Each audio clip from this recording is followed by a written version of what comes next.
I needed to find someone who could tell me more, perhaps a witness who would speak to me on camera.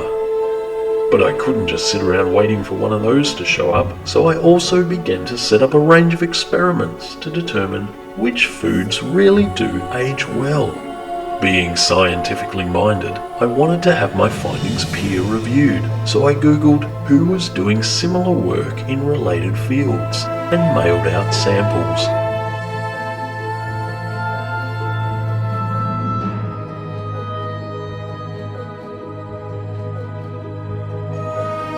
Now all I had to do was wait patiently.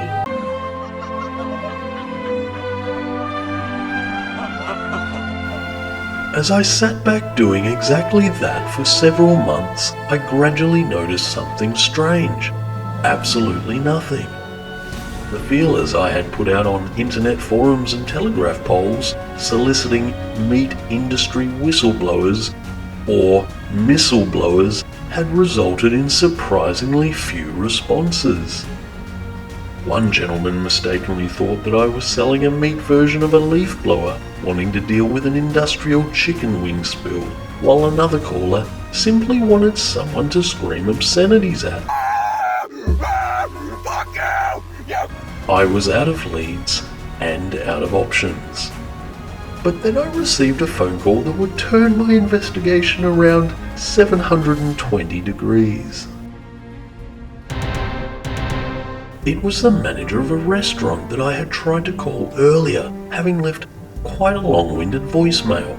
Now I didn't have the forethought to record all incoming calls, so you'll need to take my word for it that it really was him. In my voicemail, I had told the restaurant that I was a very well-regarded horse owner who wanted to book the entire top floor for an evening, along with several other wealthy horse owners. At the time I placed the phone call, I had several facts about horses written on a notebook and a posh voice. But because his return call had caught me without my fact sheet, I suddenly got nervous and forgot to do the British accent. Fortunately, I don't think he noticed. I quizzed the restaurant manager about their selection of aged meats. He said they had a great aged beef and tried to give me the full sales pitch, but then I probed further, asking which other meats were being aged in the basement of his exclusive Melbourne eatery. He said, no other meats, only beef. He said, some people age lamb, but never chicken. Well, when I told him I was conducting an experiment at my own home with aged chicken, he became combative and hung up the phone while saying lots of fuck words. I wondered if he may be the same anonymous caller who responded to my flyers. It seemed that I'd touched a nerve. Was I onto something that they didn't want exposed? That cream of the crop forbidden food of the 0.0001%? Had it been aged chicken all this time? Could it be that simple? I was about to find out.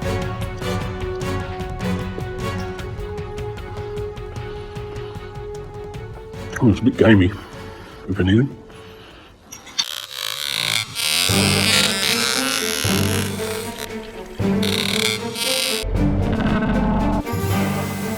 Foolishly, I had thought that I was ready for the effects of aged chicken.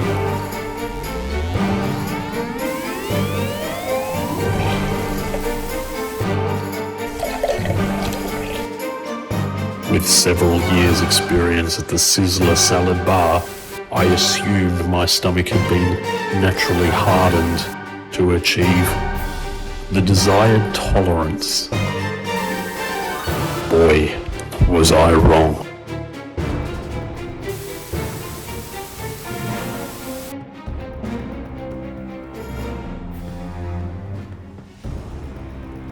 Although I can't claim to have a sophisticated enough tongue to appreciate the flavours I was experiencing, I was surprised to learn that the aging process had unlocked some other dimension of the meat that I hadn't quite anticipated.